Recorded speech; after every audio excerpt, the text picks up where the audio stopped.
they go into a larger and more splendid room. The first thing they do there is to shorten his hair. His big curls are picked up by Joseph. They then tighten his red tunic with a long band turned several times round his waist.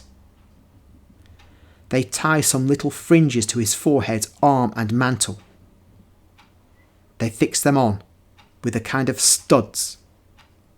They then sing psalms, and Joseph praises the Lord with a long prayer, invoking all blessings on his son. The ceremony is over. Jesus goes out with Joseph. They go back to where they came from. They join their male relatives. They buy and offer a lamb. Then, with the slaughtered victim, they reach the women.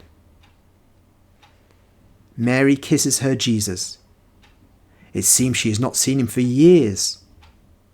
She looks at him, now that he is more manly in his clothes and in the style of his hair. She pats him.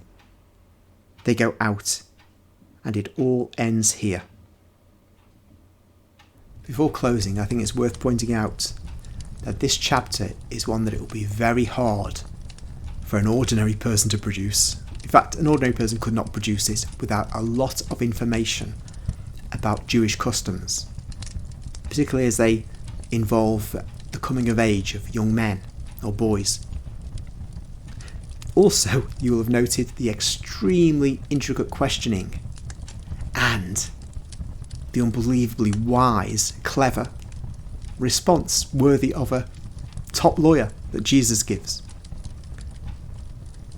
Can this really be the product of a mid-20th century, middle-class, fairly well-educated Italian woman who had very few resources to call upon in producing this work? Could it even be the product of a scholar? Because it's really not a lot of information we have about the coming of age ceremony, which is now called bar mitzvah for boys.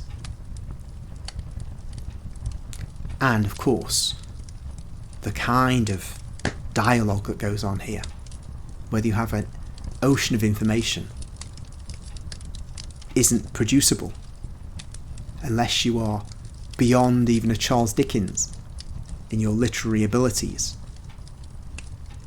It just seems that this chapter that I've just read is in itself evidence for the non-natural origin of this work. And I didn't say supernatural because some will say, oh yes, it's the devil.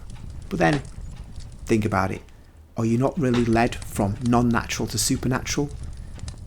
Because the alternative route is that you're saying that something which is clearly edifying and leads one to see the amazing quality of Jesus as a boy.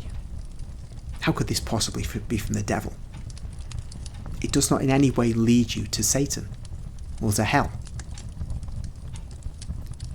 So I shall conclude with that.